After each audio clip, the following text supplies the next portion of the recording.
Bueno, ahora sí, estamos todos. Yo simplemente hoy tengo la enorme alegría de poder acompañar este momento importantísimo para mí como directora de este instituto, como socióloga, como investigadora, de poder rendirle este pequeño homenaje a nuestro investigador Darío Cantón. Así que no voy a ahondar en otras palabras, porque tenemos acá a la profesora Ruth Sautú, que va a decir primero unas palabras, y luego Julio Schwartzman, para entonces sí darle la excusa que nos tiene a todos hoy acá, y poder compartir este momento con Darío. Ruth. Cuando leí el resumen de currículum que me había enviado Darío, que nos envió a todos, yo dije, yo le puedo escribir el currículum mucho mejor que lo que él lo ha leído, porque me acuerdo de cosas que no menciona. Y me impresionó muchísimo leer que él había sido investigador del Centro de Estudios Sociológicos del Instituto de Itela en los 60 del siglo pasado. Cuando leí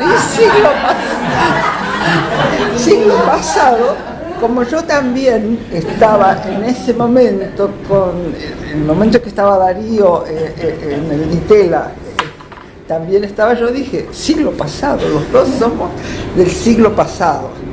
El siglo pasado representa un momento muy importante en la historia de la sociología y de la investigación en ciencias sociales en general, porque una de las cosas que hay que tener en cuenta, que los primeros reclutados por Germani, entre ellos se encontraba Darío Cantón, venían de otras disciplinas, venía de filosofía y letras, y ya en aquel momento él, como Noé Gittrig, quería ser poeta. Él quería ser poeta y quería ser sociólogo, las dos cosas. Y su decisión era que iba a tomar un tiempo una especialidad y otro tiempo otra especialidad. Después de 50 años me doy cuenta que lo ha articulado bastante bien, porque mirando su producción veo que tiene en parte poesía y en parte una contribución muy importante a la sociología política, que ha podido cumplir con sus dos metas. Y lo ha podido cumplir en una línea de investigación que se empezó a gestar en aquellos años y que hacia fines de la década del siglo pasado, sufrió muchos embates, que era lo que se denomina la sociología cuantitativa, la sociología que en la investigación utilizaba metodologías cuantitativas, una de las cuales que es el análisis de datos secundarios, es decir, estadísticas que han sido producidas por otras fuentes que no son el propio investigador. Creo que Darío representa un gran contribuidor a esa línea, que es probablemente el hacer investigación con datos que uno no ha recogido, y eso también los demógrafos lo saben muy bien. Aquí está Alfredo, que tiene experiencia en ese tema. Saben que es el tipo de metodología más difícil a la cual uno se pueda enfrentar, porque requiere del investigador no solo manejar una técnica estadística compleja, que no cualquiera la puede manejar, sino también una gran profundidad de pensamiento sociológico, es decir, un conocimiento teórico del sujeto, del objeto de la investigación. Y esto pasa tanto en la demografía como pasa en esta rama de la ciencia política o de la sociología política. Yo estoy de acuerdo con él, que él hace sociología política, no hace ciencia política, que me perdonen los representantes de la carrera de Luisito. Yo también hago sociología política. Vos también haces sociología política. ¿Qué es lo que significa? ¿Qué es lo que significa? Esto significa desentrañar la estructura misma y el funcionamiento de los sistemas políticos. Mirar a lo que constituye el sustento del sistema político. Y el sustento del sistema político son dos temas que ha abordado Darío Cantón con gran profundidad y mucha modestia, porque hay una cosa que ha caracterizado a Darío toda su vida. Siempre ha sido una persona muy modesto, lo digo en el sentido de para nada soberbio, para nada se ha mostrado o ha hecho escandalete alrededor de su obra, que es tan importante. Y los dos elementos que sostienen el sistema político son, por un lado, los partidos políticos, y esto es algo sobre lo cual Darío ha trabajado muchísimo, el reclutamiento de la clase política, el trabajo de Darío del Parlamento argentino en épocas de cambio es una belleza de trabajo, y además de eso, solo los que saben lo difícil que es manejar ese tipo de metodología pueden llegar a darse cuenta el valor que tiene ese libro, que es un libro del año 66 y que fue su tesis de maestría, nada menos que con Bendix. Y también el otro puntal, el tercer puntal del sistema político es el voto, y comprender qué es lo que sustenta socialmente el voto. Y ahí Darío tiene una muy importante contribución al análisis del voto político y sobre todo a la relación que existe entre el voto político, entre las personas, los votantes, las clases sociales, los segmentos sociales y su expresión a través de esta conducta, que es una conducta aparentemente puntual, que es la de ir y poner un voto, pero que representa toda una elaboración de la experiencia de la gente, de lo que es el votante, la persona en sí misma, que se expresa a través de una decisión puntual que es el voto. En estos tres temas yo he revisado el currículum de publicaciones de Darío, y él, digamos, acá también está uno de sus socios, que lo tengo escondido por allí, que no lo voy a nombrar porque él no quiere ser nombrado, pero él también se merece el reconocimiento sobre la tarea que han realizado en el análisis del sistema político, la estructura política, el voto, etc. Y lo primero, voy a terminar con una reflexión. Cuando Carolina me pidió que hablara, yo dije, qué poco uno en el momento de la vida se da cuenta las cosas que han pasado al lado de uno. Y uno no se ha dado cuenta, por ejemplo, yo creo que ahora me emociona mucho más decir que su tesis de maestría fue dirigida por Bendix, que lo que tal vez me emocionó cuando Darío regresó de Berkeley con su título, que además de eso, en términos actuales, es equivalente o más a una tesis de doctorado. Sí, claro, Bendix, nosotros leíamos a Bendix, nos hacían leer a Bendix, Lipset y Bendix y toda la bibliografía, pero yo no sé si yo me daba cuenta cuán importante era el haber tenido ese director y no cualquier otro director. Y cuán importante era Darío, porque te voy a corregir el nombre de la institución en la cual has trabajado. Perdóname. No ese es el nombre. El primer centro fue el Centro de Estructuras Sociales Comparadas. Y es dentro de esta línea, que era un proyecto muy vinculado a Berkeley, justamente, era dentro de esta línea de la sociología comparada, en la cual vos comenzaste a trabajar. Y luego muchos de los proyectos que teníamos en aquellos años, como pasa siempre, se fueron diluyendo, cambiando, acomodando, haciendo lo que uno puede. En realidad la trayectoria de uno es lo que uno puede. Y luego el centro se transformó en el Centro de Investigaciones Sociales del DITELA, y estábamos ahí. Que fueron años muy importantes en cuanto a la producción, no solamente en sociología, no solamente en el trabajo de personas como Darío Cantón o Moreno, que también trabajaba con él, Leandro Gutiérrez también, que era compañero de tu grupo, sino también en los trabajos que se habían hecho en el Centro de Investigaciones Económicas. Yo creo que obras tan importantes desde el punto de vista de la contribución de los lates que hicieron todos los estudios de base de población que no existían en la Argentina en aquellos momentos. No nos dábamos cuenta qué importante que era, no nos dábamos cuenta qué importante que era haber rescatado los censos antiguos.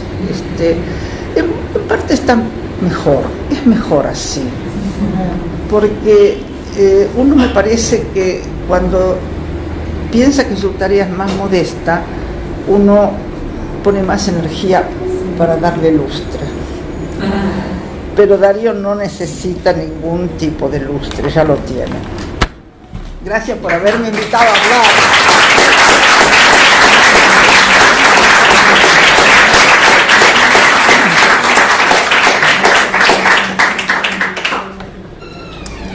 Bueno,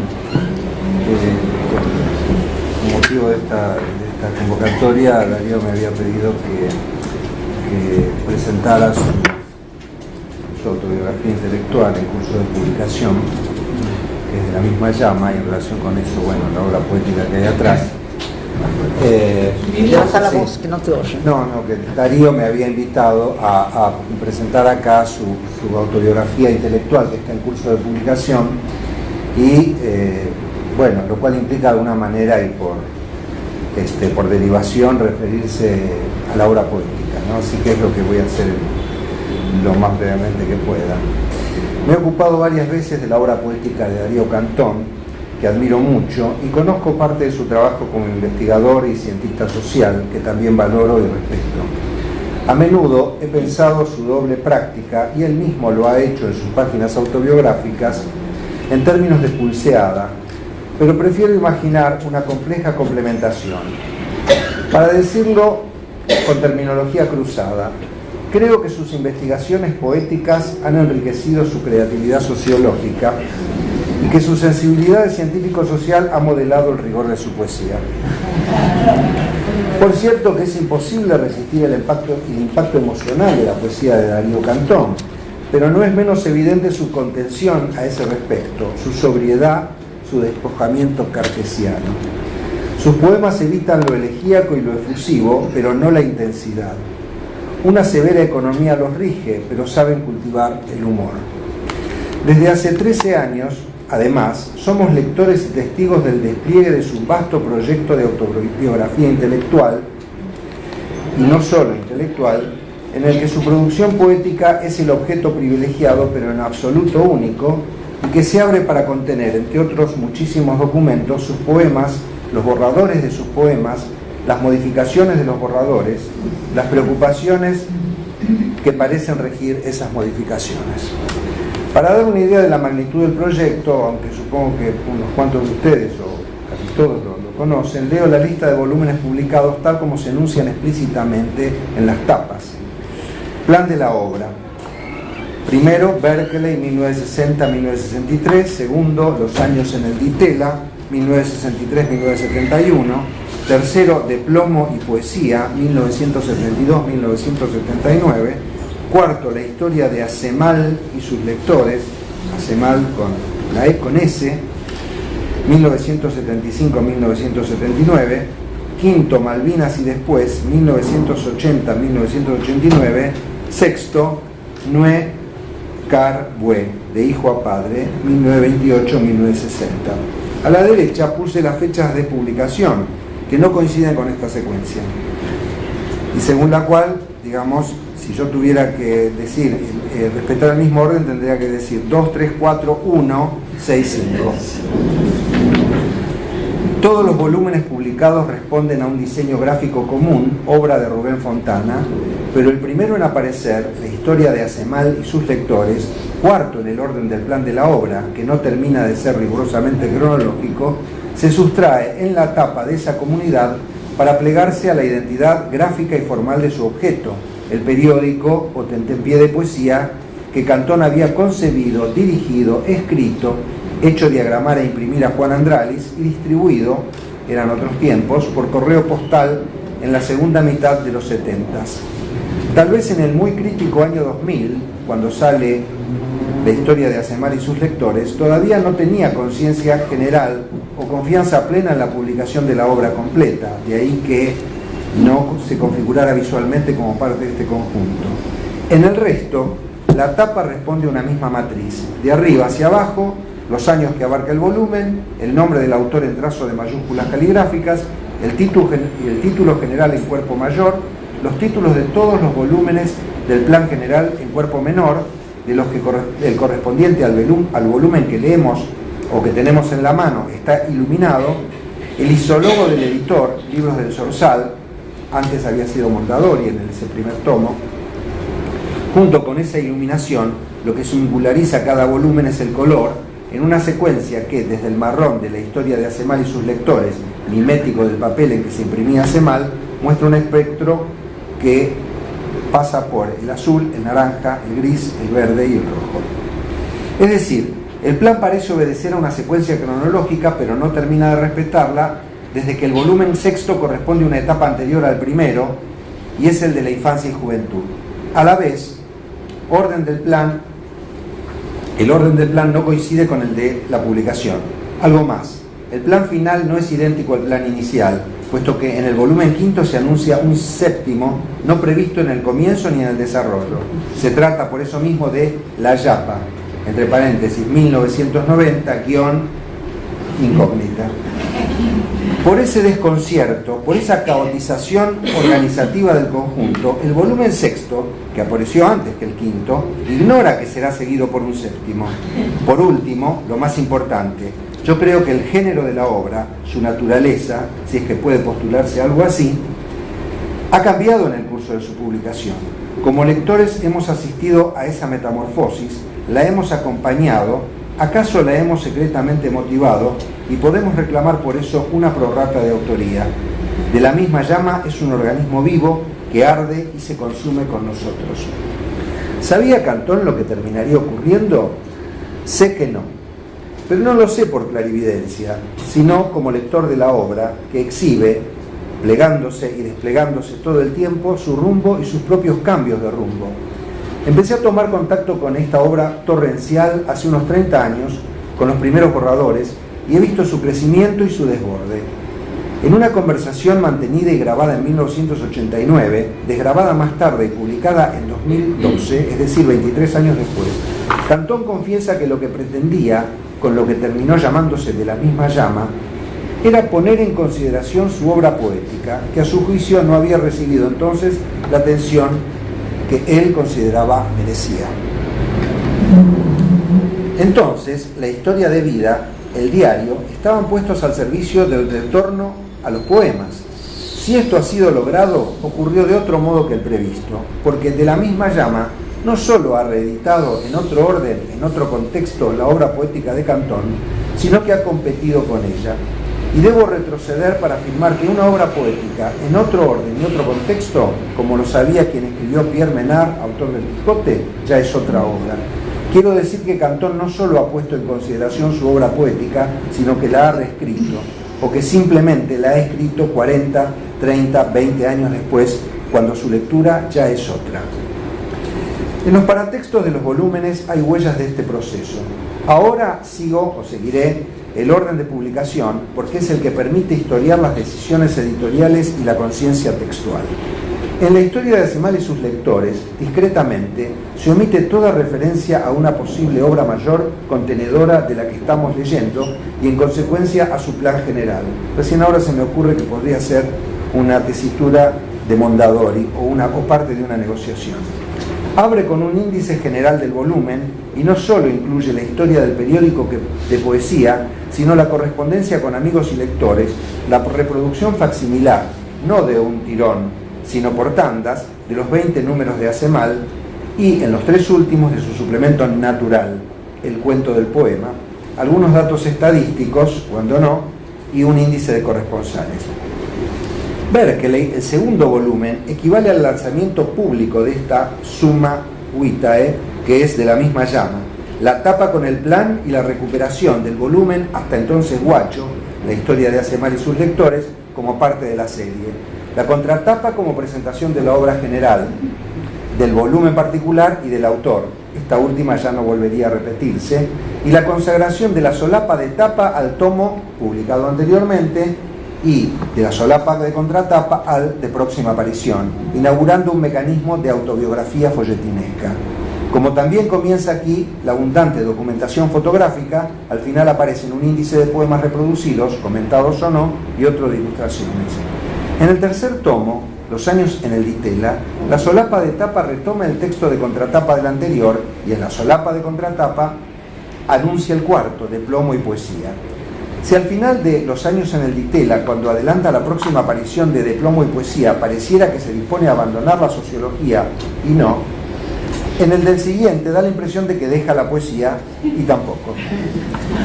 De plomo y poesía nombra a su secuela, Nue Cargue, de hijo a padre, Nue Cargue por 9 de julio, Carmelo, Buenos Aires, y constituye un gran salto hacia atrás, la segunda perturbación del orden lineal del relato de vida, el comienzo del cuento y del conteo de vida del artista cachorro. Este volumen es el primero en dar cuenta de la conciencia de un aspecto de la relación problemática entre autobiografía y vida. El paratexto autoral de la segunda solapa testimonia la vacilación y hace de ella parte de la obra misma y de su colaboración con el lector. Leo esa solapa. De próxima publicación.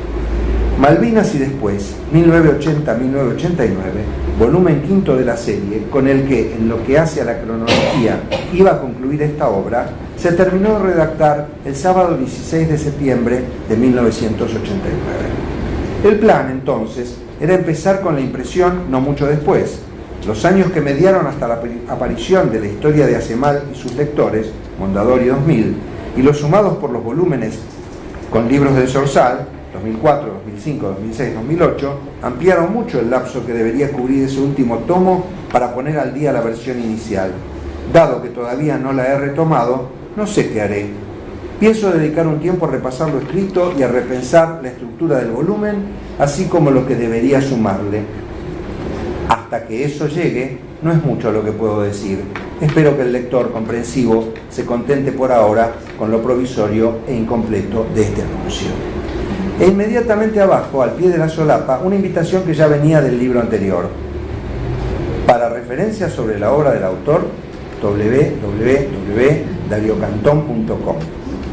Confieso que la primera vez creí leer, en lugar de para referencias, para sugerencias sobre la obra del autor, lo que no habría sido raro en Cantón.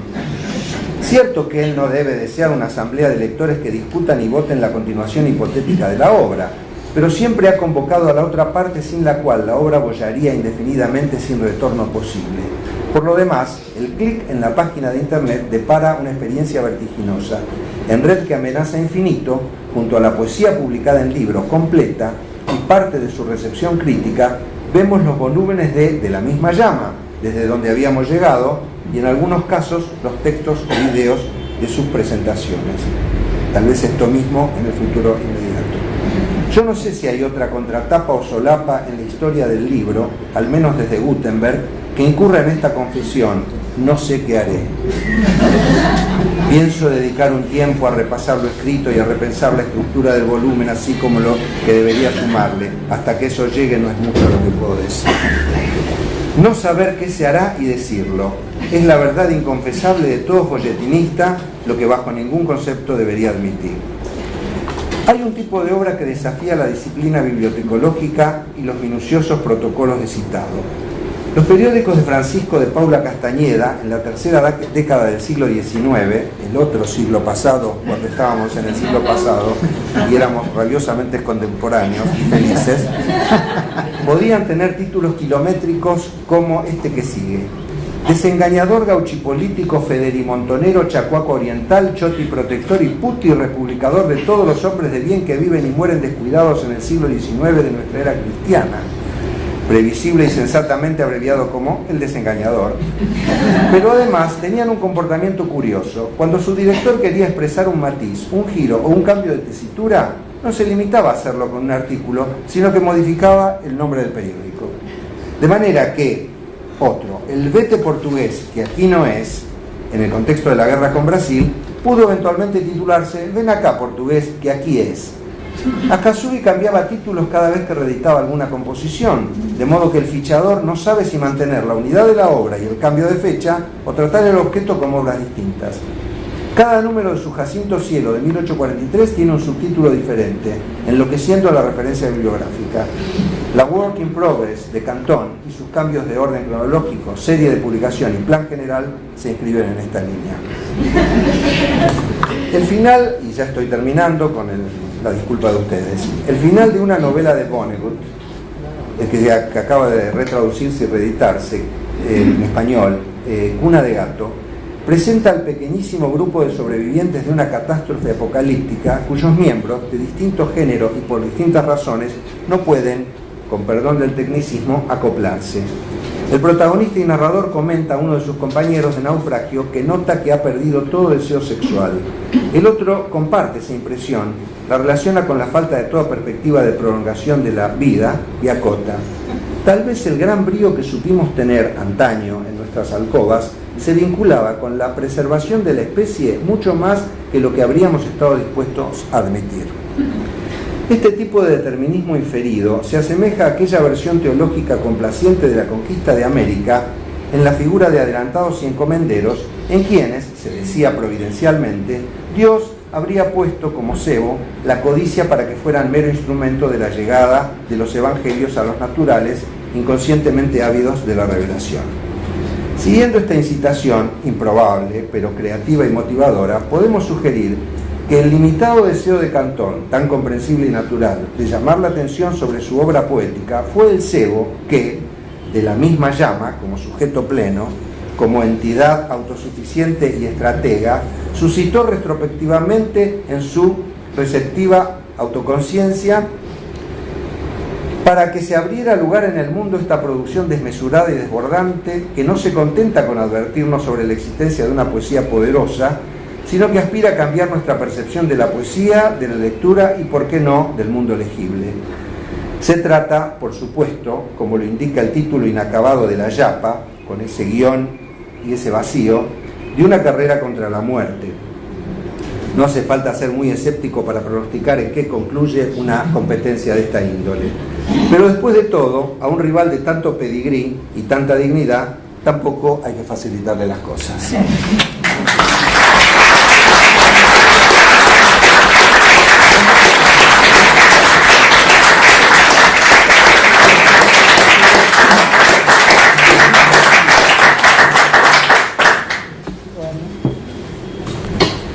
¿Me toca a mí? Le toca a este.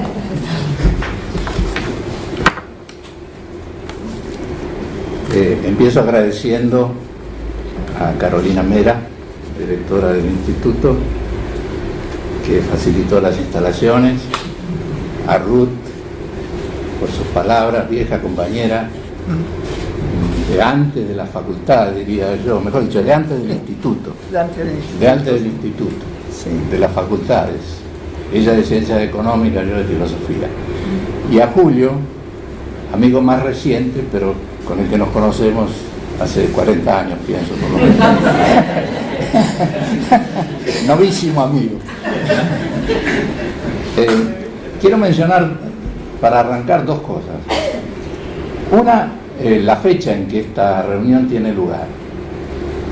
Hace varios años que empecé un trabajo con dos colegas que están hoy acá, Luis Acosta y Raúl Corrat, para tratar de saber definitivamente qué había de cierto en la tesis de Germani acerca del peso de los migrantes internos en la llegada del peronismo.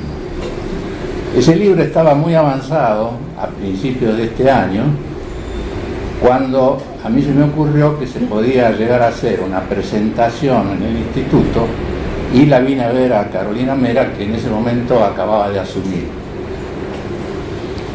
Lo que pasa es que esta distinción, digamos, que recibo ahora, fue gestionada en el año 2008 por el entonces decano Federico Just. Que está allá. En el año 2008. Una silla para el pecho. Acá tenemos. Que venga, que se haga presente, que dé la cara. Bueno, fue gestionada en el 2008.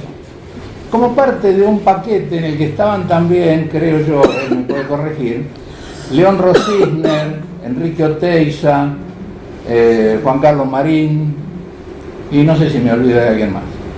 Bueno, el Consejo Superior de la Universidad aceptó esa propuesta del Decanato de Ciencias Sociales en el año 2009. Y desde entonces hasta principios de año, cuando yo vine con la noticia a Carolina, silencio total. O sea, ni la facultad se dio por enterada, ni por supuesto me comunicó nada a mí. Yo que lo sabía, gracias a una persona que también está acá, María Elizabeth Fiodotto, por allá atrás, me quedé callado, porque bueno, tenía curiosidad acerca de si en algún momento se darían por enterados de que estaba este diploma sin entregar. Como no pasó eso, y como estaba la creencia de que el libro ese iba a estar en este año, yo la vine a ver a Carolina con el doble propósito de hacer una reunión en la que se presentara el libro y me entregaran el diploma. Carolina aceptó con mucho gusto y pasó un poquito de tiempo, no mucho, y resultó que se empezó a estirar la publicación del libro y que una hija mía, que está acá presente también, Eloísa, confirmó que esperaba familia para el mes de noviembre. La pueden ver. Entonces, yo tenía interés en que ella estuviera presente. Y hablé con Carolina y quedamos en que esto se iba a hacer a fin de octubre, que iba a haber una planificación adecuada, etcétera, etcétera. Bueno, eso explica la fecha, digamos. Y lo del libro quedará para el año que viene, porque eso todavía está en remojo. Eso explica la fecha. Ahora el lugar. Cuando yo hablé con Carolina, yo le dije que sabía que el título era de profesor honorario, pero que en realidad yo me consideraba investigador honorario. Digamos, lo de profesor, yo he ejercido poca la docencia, no tengo idea de con qué éxito, pero poco comparativamente. O sea, mi tarea ha sido siempre de investigación, y es lo que me ha gustado hacer más. Entonces me parecía que este era el lugar adecuado, porque era un instituto de investigaciones Gino Germani. Ese es el tema de por qué estamos acá hoy, y no en un aula de la facultad, como normalmente creo que se ha hecho en otras ocasiones, puesto que la gestión la hace la facultad, ante el Consejo Superior. Pero además, el instituto tiene el nombre de Germani, y Germani es la persona con la que yo empecé a trabajar, digamos, en temas de sociología. Como bien dijo Ruth, muchos de los que empezamos con Germani en aquella época éramos graduados de otras facultades. No teníamos formación concreta en sociología. Yo era egresado de filosofía. Había de química, de distintas facultades que tenían inquietudes por lo que hacía Germani, o por la bibliografía, o por lo que fuere, y que se acercó a colaborar. Entonces, yo debo mucho a esa cercanía con Germani, y también a su política muy generosa de impulsar la formación en sociología o en la disciplina social que fuera de la gente que estaba más cerca de él.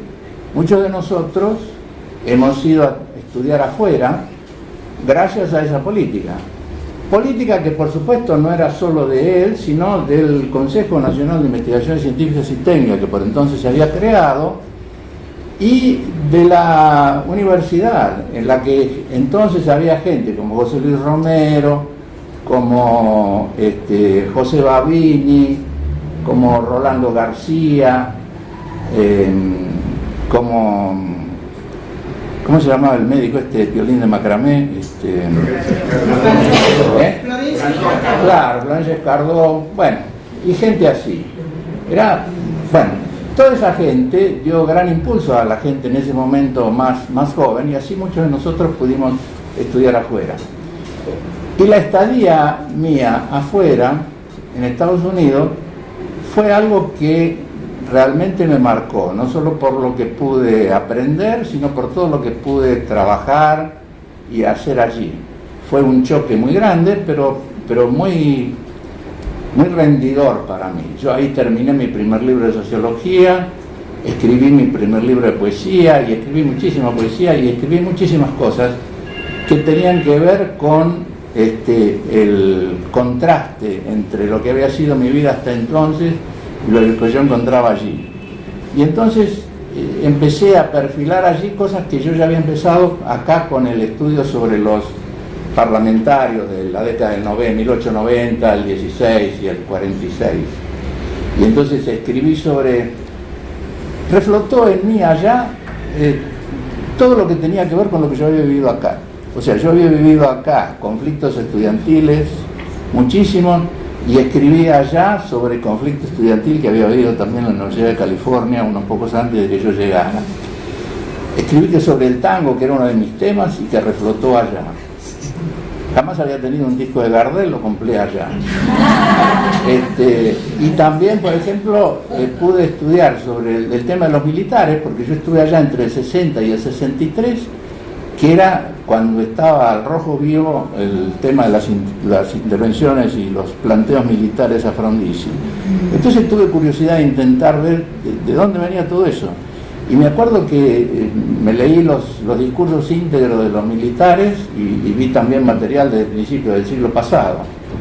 Entonces, digamos, fue una etapa muy rica para mí en el sentido personal y profesional.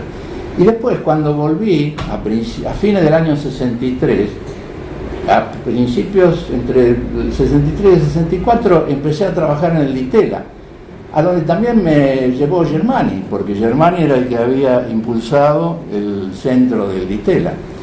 Y esos años del Ditela para mí también fueron muy ricos, porque tuve oportunidad de trabajar con recursos, que no era fácil en la universidad.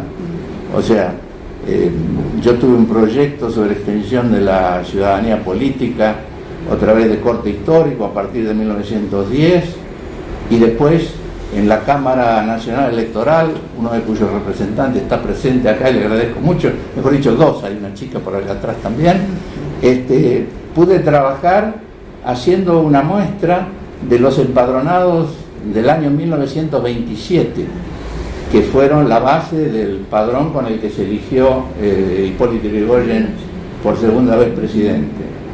Bueno, y después he seguido trabajando en la misma línea y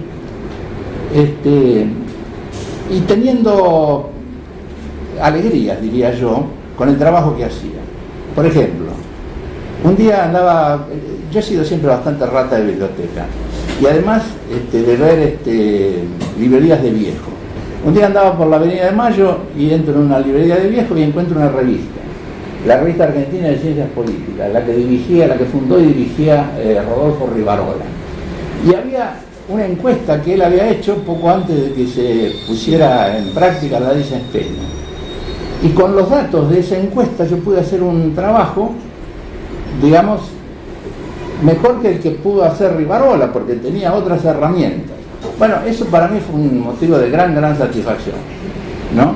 Y después, por ejemplo, yo me acuerdo haber visto o consultado fichas en los viejos ficheros de la Biblioteca Nacional, cuando la Biblioteca Nacional estaba en la calle México y Borges era el director.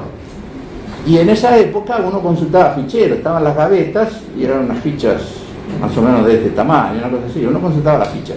Y yo miraba. Ahí aprendí que existían primero, que existía un padrón, un registro cívico del año 1904, ¿no? Cuando la ley 4161 creo que fue. Entonces, bueno, y después también vi que existían padrones de 1928 y de 1934 de la ciudad de Buenos Aires. Bueno, con esos datos, después de muchos años, yo fui a buscar esa información ahora ya a la nuevo local, digamos, al nuevo edificio de la biblioteca, y lo encontré. Ni ellos sabían lo que tenían. Y lo encontré.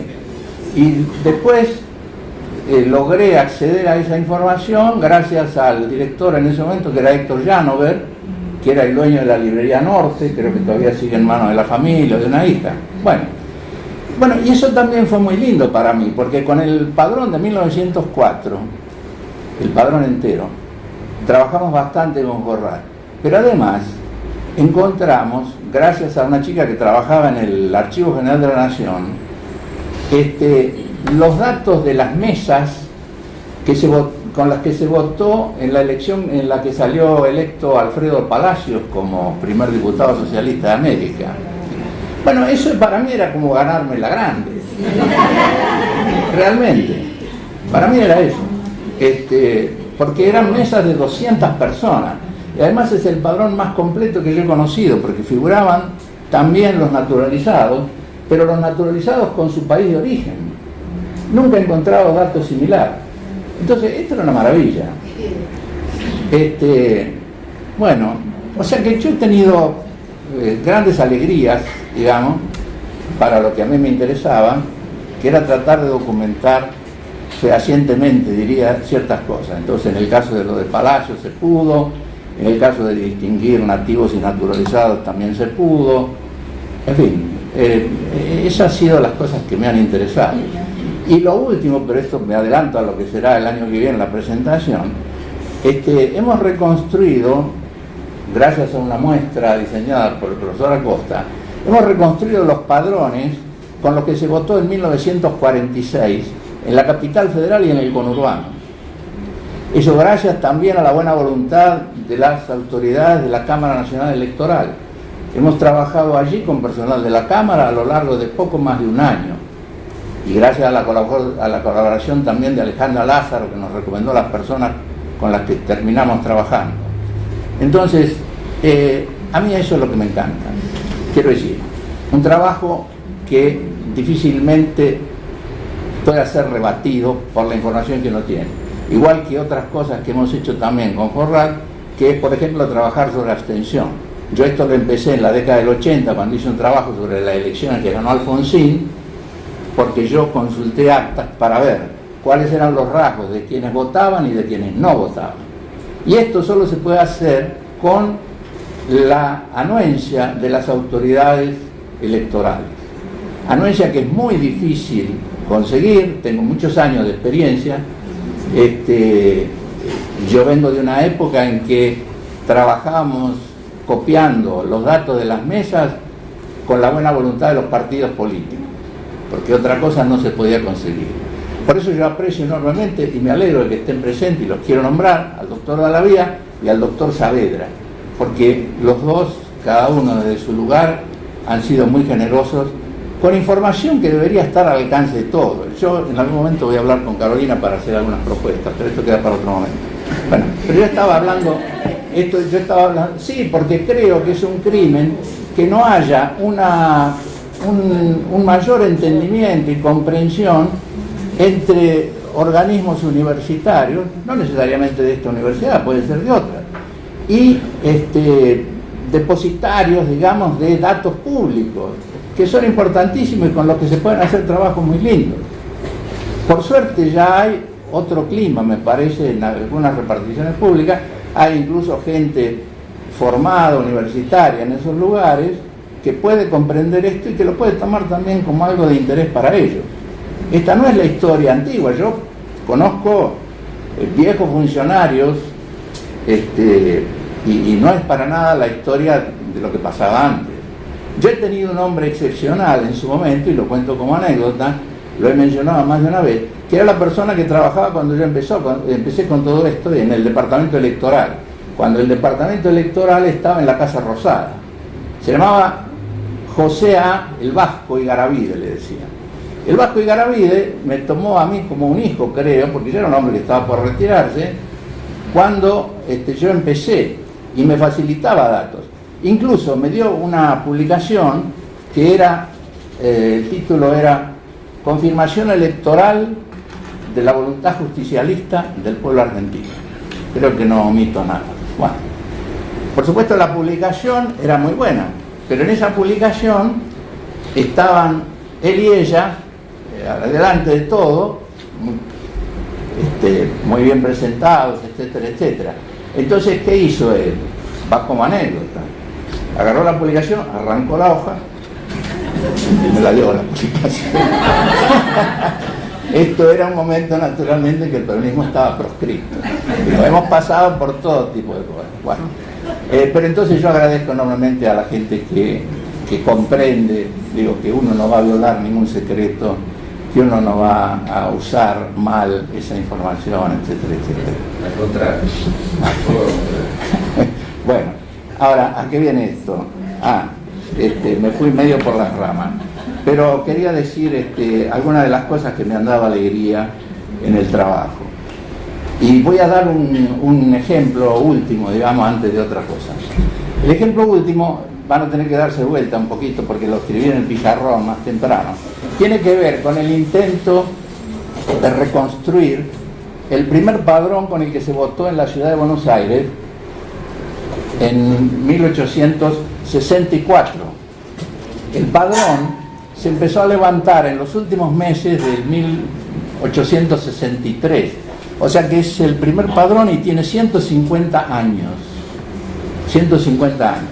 Bueno, algunos historiadores contemporáneos muy prestigiosos siempre sostuvieron que los registros cívicos eran tramposos, que, digamos, estaban llenos de irregularidades, nombres supuestos, falsos, en fin, que digamos que la trampa en el sufragio empezaba con el registro cívico.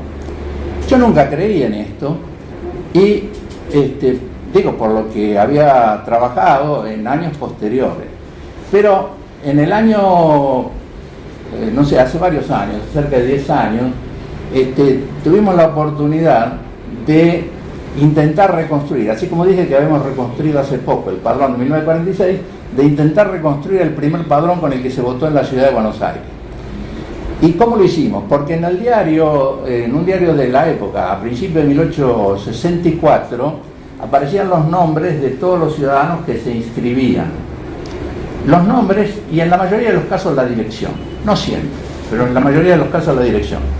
Entonces, la instrucción que yo le di a una persona, cuyo nombre en este momento no tengo presente, pero me parece que estaba vinculada con el instituto, era que cargara toda la información tal cual estaba. Los nombres y la dirección. Bueno, entonces, en esa carga surge ahí, no sé si alcanzan a ver, hay un apellido que todavía existe en la ciudad de Buenos Aires. Si ustedes consultan la guía, lo van a ver. Saint Paul, San Pablo, apellido de origen francés. En ese padrón inicial, o sea, se cumplen 150 años del primer padrón de la provincia, de la ciudad de Buenos Aires. En ese padrón inicial aparece escrito de tres maneras. Alguien dice, seguramente le deletrea, porque esto es lo que prueba que era de viva voz la inscripción.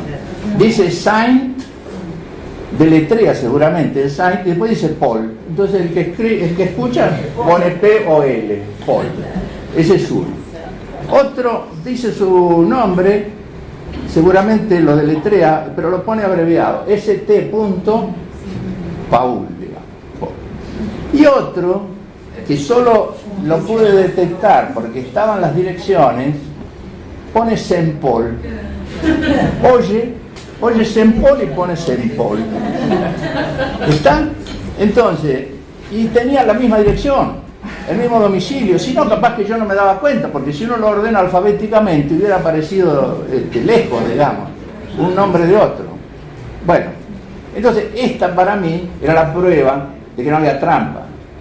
Digo, podía haber errores, digo, como hubo errores a millones de inmigrantes que le cambiaron el apellido, porque en el mismo padrón aparece, por ejemplo, Goyán, diría, no sé, una persona del norte, nosotros decimos Goyán, y aparece escrito con Y y con L, ¿no? Y otras cosas por el estilo. Entonces para mí esto era demostración de espontaneidad y de algo que no daba lugar a pensar en falsedades, aparte de muchos otros argumentos.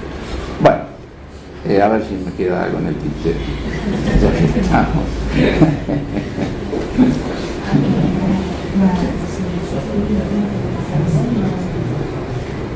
Bueno, es para darles una idea. Bueno, ahora quiero cambiar un poco de tono. Aquí se puede estar. Quiero cambiar un poco de tono porque y voy a contar una anécdota con una persona que está presente también. Hace varios meses, Marcelo Abadi, que fue compañero mío de la Facultad de Filosofía y Letras, más joven, al igual que Miguel Murmi, me mandó un libro de él, digamos, dedicado.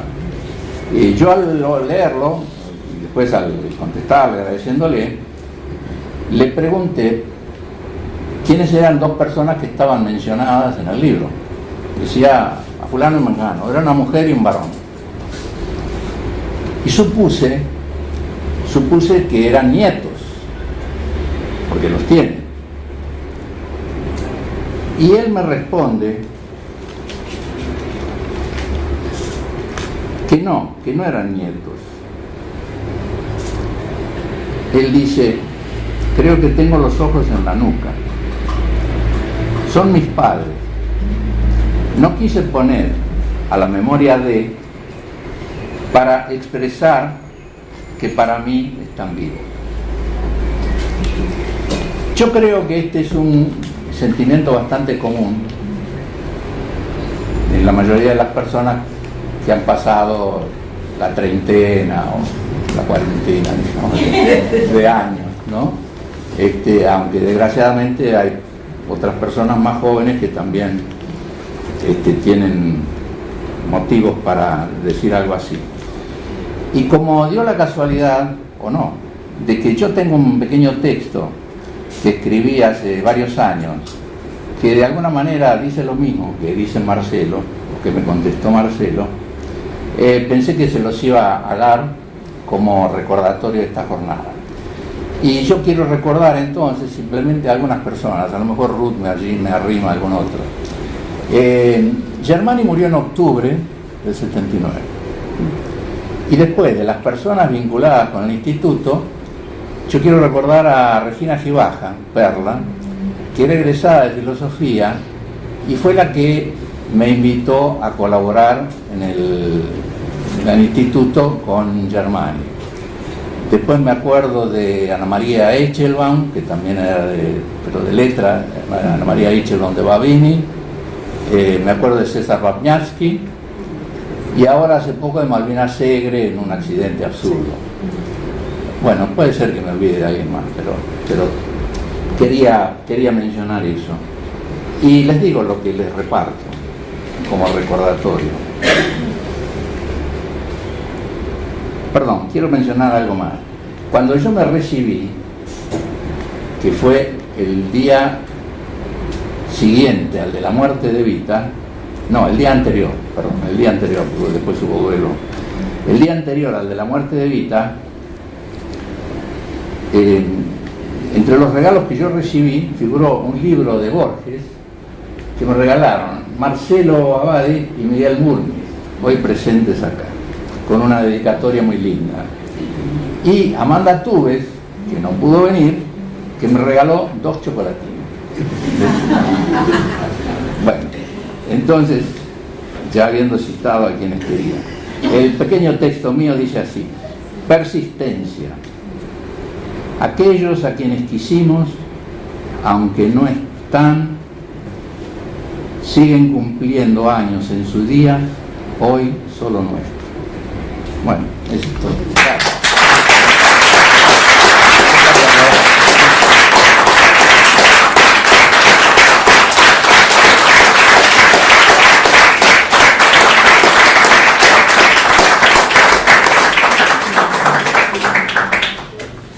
Bueno, ahora entonces sí, yo quiero decir que estos son de los momentos por los que vale la pena dedicar tantas horas en una oficina a la gestión, que le agradezco a Darío la posibilidad que le demos este homenaje acá hoy en el instituto, y por supuesto quiero pedirle al profesor Francisco Schuster, que como mencionó Darío fue el decano que hizo posible este diploma y que además fue director de este instituto, así que le voy a pedir al profesor Schuster que haga entrega de este diploma. Vamos a hacer el acto formal. Profesor honorario. Muchas gracias. Yo a la tribuna.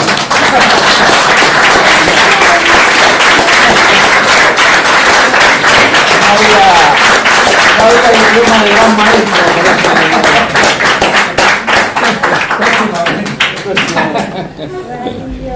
Gracias, Carolina.